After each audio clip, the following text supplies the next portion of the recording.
Animal care can often come second to the growing industries around it. From pet sales to breeding to animal byproducts, we often neglect the happiness of our four-legged fellows.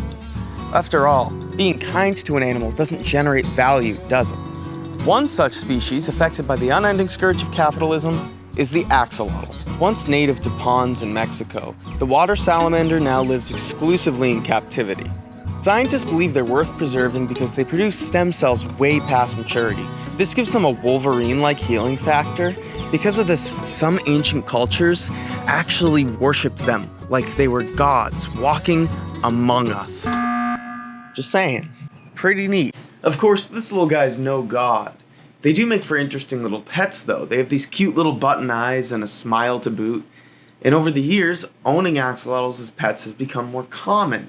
But as common as it is, there still isn't a lot of information on how to care for them. There's a website called cawdata.org where salamander owners share their experiences. I've used this page from time to time to learn about axolotl care.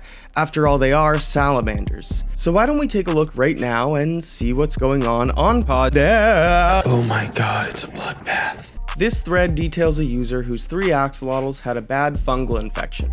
They went to the pet store and were told to use aquarium salt. Over the next day, the 3 axolotls declined in health, 2 of them dying over the night. This was reported in the comments in the thread by the original poster.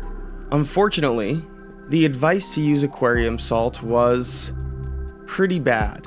Aquarium salt can poison axolotls, but the pet store owner didn't know any better. They are, after all, a underpaid minimum wage employee at a large chain pet store. They're no expert. They're not expected to be an expert, but most people don't realize this.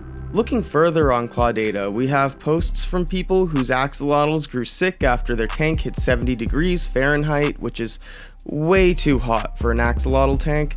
Other users report over and under feeding their pets. It seems like for the most part, people don't know how to take care of these things. This isn't exclusive to the water salamander either. Did you know that milk is terrible for a cat's digestive system? And the salt we use after a snowstorm can cause chemical burns on a dog's paws? Poor loving dogs. In 2003, following the release of Finding Nemo, pet stores began marketing the clownfish, an intermediate level fish, as if it were a beginner level fish, and they're now considered an endangered species. Of course, you can't blame Disney for all of this. It takes a lot of compliant figures. Pet stores are just as guilty for not educating the masses. Pet stores have a history of doing exactly this kind of thing. Have you ever walked into a pet store and noticed a wall of betta fish crammed into small Dixie cups?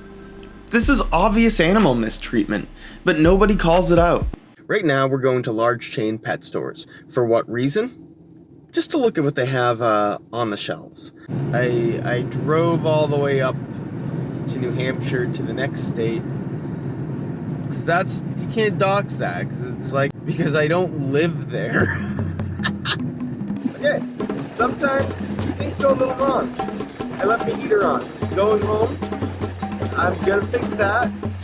This is the easiest investigative segment I could ever do, and I'm fucking it up so terribly. I'm turning this backlight off because people are gonna roast me. Eventually, I arrived at the pet store and quickly found my way to the betta fish, by which I discovered this information book with pages you can flip through. I turned to the page titled Care and found this paragraph explaining how to do a water change in a 2-gallon aquarium. It calls this a larger aquarium. Are you kidding me? 2 gallons isn't even the bare minimum of what you need. Most sources across the internet will recommend anywhere from 5 to 10 gallons at minimum for a betta fish. And this care guide wants me to believe that a 2-gallon tank is a large aquarium?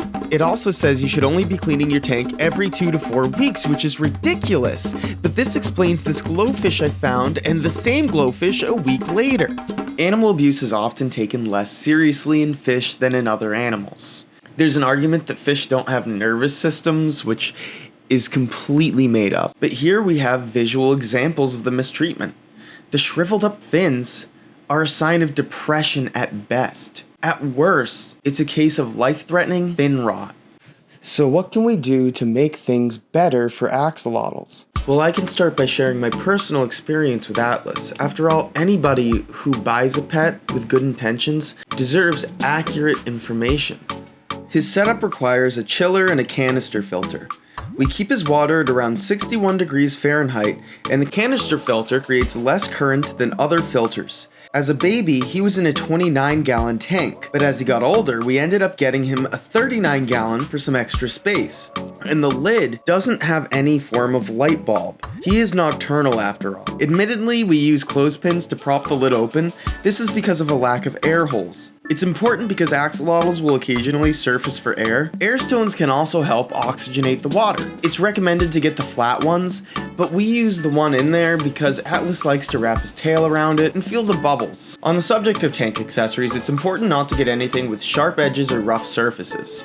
It's easy for axolotls to scratch their skin and tear their tail fin. I would also recommend weekly water changes using C-Chem Prime to dechlorinate the water. Make sure to also do weekly tests using a master test kit. As for food, we started by feeding him red bloodworms, but eventually moved over to more nutritious night crawlers. Some people will swear by bloodworms as good enough, but the truth is that red bloodworms have little to no nutritional value, and good enough shouldn't be your standard for your pet. Atlas gets intimidated by full worms, so we have to blanch them by putting them in hot, then cold water. This kills the worm and allows us to prepare it in smaller portions for Atlas, which is a terrible process but necessary for his survival. I think that's everything. If you want to know more in-depth, like a care guide, just let me know in the comments. So if I was going to ramble about axolotls, an aquatic animal, why am I out here in the woods? Well, everything beyond that fence, that whole chunk of land is rife with plants, trees, and funguses that are endangered. If I went beyond that fence, I'd be trespassing into that. I guess I wanted to make the point that preservation is all around us. I hope you enjoyed this peek into the world of pet care and, by large, preservation. If you enjoyed this video, please remember to subscribe and hit that... There's a fly. Hit that bell. Hit that bell, is that what they say? And press the bell button. Press that bell button.